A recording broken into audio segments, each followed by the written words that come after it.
Welcome to America's Heroes Group. Okay, welcome, folks. This is America's Heroes Group Roundtable with partner Chicago Regional Office Veteran Benefits Administration. November, is Military Family Appreciation and Alzheimer's Disease Awareness Month. Today is Saturday, November the 12th, 2022, and this is Veterans Day weekend. Our host is Cliff Kelley. I'm your co-host, attorney Ernesto Borges of the law firm of Borges & Wu, otherwise known as Bill Busters. Our executive producer is Glenda Smith. Our digital media producer is Ivan Ortega of Scouts Honor Productions. And we've got some panelists on today, and they are, we've got Kevin Hall who's on, and he is a Persian Gulf War and Operation Iraqi Freedom U.S. Navy medic veteran and Chicago Regional Office Homeless Veterans and Justice-Involved Outreach Coordinator. So he's got a few titles there. And we are going to be talking to him. Are you on the line here, Kevin? Yes, I am, sir. Okay. Good afternoon, Kevin. How are you? Good afternoon. Hello, and thank you very much for having me on your radio show today. Thank you for coming, Kevin, and thank you for being a guest. We want to discuss some of these things, benefits for homeless and justice-involved veterans. So I'm a veteran, I'm a Vietnam veteran, and I'd like to know what's out there for some of these homeless veterans and justice involved. Can you tell us a little bit about that? And tell us about, VA justice involved veterans outreach programs that you've got, and what is your role to support these incarcerated and justice involved veterans? Well, thank you very much, as I was saying, for having me on the show today. Sure. It really, truly is an honor to participate, and I'd like to first, just like you, to begin by expressing my gratitude and extending a warm Veterans Day wishes to all of you out there who served our great nation. You mentioned about justice-involved and veterans, and that's a very important topic right now. The topic of incarcerated veterans, it's timely, but it's not one that often sees a lot of discussion. As a reference point, more than 180,000 of those who are incarcerated in the U.S. today are men and women who served in our United States military, and nearly 5 of them here in Illinois, 5,000. Approximately 2/3 of those incarcerated veterans served in combat, and over half of them struggled deeply with issues like PTSD, depression, traumatic brain injury, or substance use. And so why it's important for us to conduct veteran justice and healthcare reentry veterans programs is for us to be able to regularly go out and engage with this veteran population through outreach by going into the jails, the state and federal prisons, to facilitate access to services at the earliest possible point. Are you here in the Chicagoland area? You're the Chicago Regional Homeless Office, right? So you go over to Cook County Jail and some of the prisons? So I go into some of the state and federal prisons as well as the Cook County Jail and the treatment courts as well. And, our main focus with that is like when I go in there, we're trying to, I provide presentations, information, benefits, I answer questions, and just try to listen to what's important to them. But even more importantly, we know that following release from incarceration, these veterans often feel lost, and they're at increased risk of homelessness, extended unemployment, even suicide. And that's why it's vital for us to help them with as smooth a transition as possible by reconnecting veterans to VA care and benefits to which, they may be immediately entitled to upon release from incarceration. Yeah. Do you find that they have the veterans have combat veterans compared to non-combat veterans? Is there any difference when you visit? Does it seem as if the combat veterans are more affected than non-combat veterans? Or it's interesting you said that because I do notice a difference, and a lot of it has to do with, I would say, the stigma involved with that. And so, for example, one time just to share a brief story, I went into a prison recently, and they announced me as a VA employee, and this was a combat veteran who immediately burst into tears. And when I sat and asked him what was on his mind, he said, the biggest internal burden with being imprisoned for him was that he just felt a deep sense of disappointment in letting down his country and no longer feeling worthy of being called a veteran or receiving assistance or care from VA. And that, I just had a strong sense in that moment.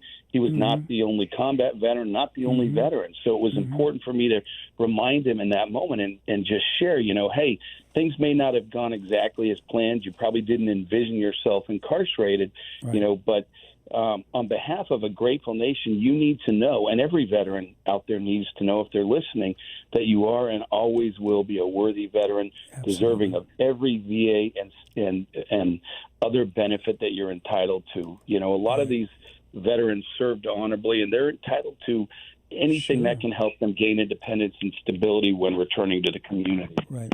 Now, what is the impact on a veteran's disability benefits when they're incarcerated? I go to Jesse Brown, other people go to Jesse Brown, but if I were incarcerated, I'm not going to get Jesse Brown treatment. How does, if they get disability benefits, I get disability benefits. Is a veteran still entitled to disability if he's incarcerated?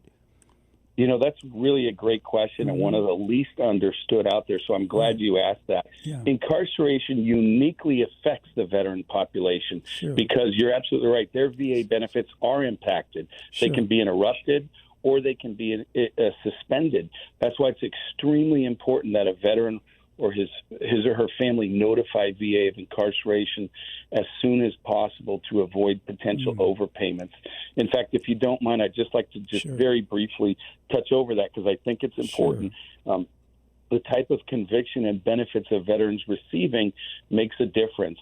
For example, service-connected compensation, which is paid for benefits related to service and goes from 10 to 100%. And also veterans' pension benefits are completely reacted differently. For what I mean by that, it affected differently. A misdemeanor conviction, there's good news. Veterans are entitled to maintain their full service-connected monetary benefits while incarcerated, no reduction. But for a felony conviction, not the same. After 60 days of incarceration following a felony conviction, that veteran's disability income is going to drop from 20% or greater all the way down to 10%. And so that can have a huge, huge financial impact. And even for pension, it's even more so in that because that was a needs-based benefit, if a veteran is receiving VA pension and then they're incarcerated, whether it be for a misdemeanor or a felony conviction, starting on day 61 of incarceration following conviction, VA must stop paying those benefits to a veteran. So it's really important to understand this and be able to notify VA as soon as possible when you're going to be incarcerated. But let me ask you this. Is there a difference between a county jail is full of people who have not been tried, they're just being held, with a bond they couldn't pay or whatever, but they haven't been convicted as yet, although they are incarcerated. And let's say you have a veteran who's in county jail who's not been convicted, but he is incarcerated. Is he entitled to benefits? Really important separation that you did there, because when calculating days of incarceration, it was going to impact upon VA benefits. VA uses the first full day of imprisonment following a conviction. Does not count any of those days spent in confinement while awaiting trial, even if they're counted towards your overall time later on. VA does not calculate that, and a veteran, whether in jail or prison, if they're awaiting a decision, they are still entitled and eligible. Still entitled to all benefits because the decision hasn't been made, and we want to give them every chance to get the benefits they've earned through their service. All right. Now, can a dependent family member file a claim for additional financial support while a veteran is incarcerated? You said that. I see this a lot, and the answer is absolutely. And this is really critical as well. It's all or part of a service-connected disability benefit that VA pays that's no longer able to be paid to the veteran while incarcerated, may be apportioned or paid out instead to that veteran's spouse, child, or in some cases parent. Right. In fact, this is often one of the most discussed areas that I am involved with while meeting with an incarcerated veteran. Oftentimes the veteran's the primary wage earner, and upon a felony incarceration, that decrease in his earned wages and also his monetary benefits from VA while in prison can have devastating financial impact on the family. Sure. In fact, for example, I just met recently with an incarcerated veteran that was a significant wage earner and also had service-connected VA benefits that had dropped from over $3,500 a month down to $150. Family was struggling. They were at risk of homelessness. They were just unable to make ends meet. But fortunately, I was able to later connect with and assist that veteran's dependent spouse in filing an apportionment, and the family was able to receive that $3,000 per month that VA was withholding and get it back to them so they could stay afloat and they could, be stable while the veteran did his remaining incarceration period. Yeah, because you said some of it is dependent, how much dependency the family has. And if the family's dependent upon the veteran and they're incarcerated, it's even more reason why they should receive some kinds of benefits. So they can take you down. Like I'm 100% disabled vet from Vietnam, and Agent Orange and the whole shebang, Purple Heart, blah blah blah. But can you file? And I went to law school on VA benefits here in the state school. Can a veteran file a claim for VA disability or education benefits while he's incarcerated? Well, the great news is, and it may be surprising to some, but incarcerated veterans can file for both disability and education benefits while incarcerated. And I want to just briefly break that down if we have a moment. A lot of folks think they can't file for a claim while they're incarcerated. They can, but I will be open that there can be some challenges faced because often, and you said that you've probably filed a claim, you're a 100% veteran. Right. So we often have to do an examination at VA in order to evaluate and diagnose that current level of disability and severity. But although veterans are entitled to an exam by law, and VA must work closely with the prison authorities, to see if we can get them in for an exam, often that's a real challenge. VA is trying to see, can we go into the prison? Can we escort the veteran out? But especially since COVID, a lot of state and federal laws restrict that movement of access to prisons. And so sometimes, even though we have a duty to assist the veteran, at least when it comes to a claim, it's problematic. But briefly about the education, that is huge. Veterans often seek to pursue education while incarcerated, but I can't tell you how many I've met with in jails and prisons that aren't aware they still can take advantage of VA education benefits while in a correctional facility. For example, for misdemeanor, they get full benefits, including everything related to a GI Bill possible. For felony, even with that, if they're still entitled to receive VA education benefits, they're otherwise qualified, VA will pay the cost of tuition, fees, books, equipment, and supplies as long as like a state or other federal program is not already doing so. So what would they do? Bring a computer in that person's cell, or they go online to class, or how does that work? So there's typically always a veteran coordinator at each of our incarceration facilities, and what they do is they would usually partner either with VA or like on the GI Bill or with us to help work through the paperwork to get that process for veterans. So some of them may be in classes, but they're not able to take full education, or they might want to go to law school and have the qualifications, but they don't realize they can afford to. Because the VA can still pay for it. So we partner with them in order to do that, as well as for work release, halfway. What they call them halfway house programs. When they get released and they're still maybe on parole, or they're on a halfway facility, and they're allowed to go up maybe to school or go to work sometimes. And absolutely. And we work with them very closely on that. Really the only exception is for what we might call like a fugitive felon where someone has an outstanding warrant for the arrest. Maybe they've been released or we notify of them.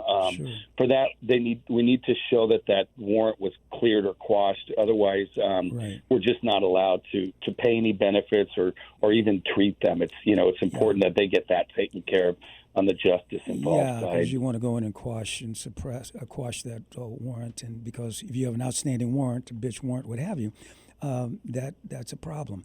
But it's wonderful. So when they get out, veterans can take advantage of the veteran VA disability benefits and educational benefits, and also the state of Illinois has benefits also for VAs, for veterans, don't they also? Absolutely. The state of Illinois has a lot of veterans and a lot of veteran programs, and they also do outreach. So sometimes we partner with the state. When we were talking back to that first question when you were mentioning about how we help them, you're absolutely right, because the large majority of veterans, they're going to get out and they're going to be released. Sure. And so, we want to focus on helping to assist them in planning for successful reintegrations back into the community by accessing VA and community resources and also state resources. We do pre-release assessments. We help with enrollment into VA care, case management, and we also partner and link with housing, medical, mental health, and employment opportunities, community resources, as well as VA when they get out. So when they leave, they don't feel overwhelmed. They don't feel like they're going to be homeless and penniless. But we already have a plan focused in place through our outreach to help them to be in a much better spot when they actually do finally, complete their time and they're no longer incarcerated. That's wonderful. Now, when someone is incarcerated, and I was a criminal defense attorney at one time, and I've been to Cook County Jail numerous times and a lot of the penitentiaries, including women's penitentiaries. Now, you have someone that visits these facilities where people are incarcerated. Is there a social worker, or how do they get in contact? You're incarcerated. How do you get in contact with a veteran support person such as yourself? So what happens is a lot of these places, and that's a really good question because it can seem like, how is this going to happen? So we routinely do we partner with the jails and the coordinators at the prison facilities, so that when we have a veteran who's within, like our target population might be 6 months to a year of being released from incarceration, they're providing us with lists, and we're setting up dates and follow-on so that they've got our information and we've got theirs, and we've sometimes met with them, one or more times while they're still incarcerated. While they're still incarcerated, so we're not like doing it as they're knocking on our front door saying help. But we're helping to ensure they have a place to go, and sometimes a job lined up or things like that ahead of time. So we're working closely and getting the list from the correctional facilities, so that because they have a vested interest, and many of the workers there are also veterans, and they really want to help support just a beneficial and upstanding transition for them. Right. Some of the jail and prison staff are veterans. That's great. Now, you have treatment courts, people who have drug problems, or how do these treatment courts play an important role in the support of the justice that veterans get? Sure, and I know you guys have taken time and spent a lot of time discussing those in the past, so I won't go in great detail, but we spent much of our discussion today discussing, incarceration and the impact of it. The beauty and the benefit of these veteran treatment courts is we partner with the legal system. Now, just explain treatment courts. What is that exactly? So a veteran treatment court is a program where there's an appointed judge, and there's a team that involves the state's attorney's office. There's a social worker from VA. There's a benefit person like myself. There's parole officers. And our primary focus is to identify veterans that have struggles such as mental health or traumatic brain injury or substance or alcohol use or things like that have brought them into the justice system. But rather than focus on incarceration, their goal is to avoid incarceration by providing these folks with the treatment, the rehabilitation services, the care that they need so that we can address the core issue that, that combat-related veteran who's struggling with PTSD, and we keep them from being incarcerated, but we get them sorely needed benefits. So it's often a 2-year program where, they'll have to report to court, 2, sometimes 3 times a month. We've got training and education and things that they have to do. It's not always easy for them, and they'll say that, but we just had a recent graduation at Skokie, and, the veteran there talked about how, he had gone from just a struggling veteran to an individual that, now is a mentor. People have their degrees, they recover from it, but more importantly, they get the help that they otherwise didn't even realize they needed to curb some of those behaviors. And the recidivity rate is incredibly low relative to the civilian population. So I could not express just enough importance of the veteran treatment court system and the whole justice involved scope with veterans. So do you have critical. that you said there's a judge who's designated to oversee this program? Is this on a state level? What about in federal court? Is there anyone in federal court to help some of these veterans if they're charged with federal offenses? There are federal and state-related treatment courts, and VA provides veteran justice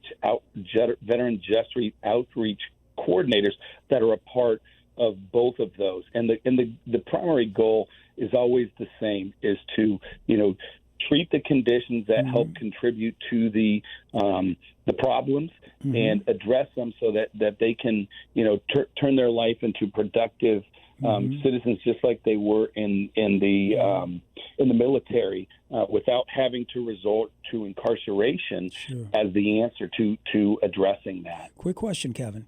All right, because as I said, I was a criminal defense attorney at one time. So you've got a defendant. He's locked up. He's in a holding cell or what have you. Does he say, look, I'm a veteran. Is there someone out there to help me? Or do they tell a public defender that, or a private attorney? How do you know that this person is a veteran who's a potential defendant or what have you?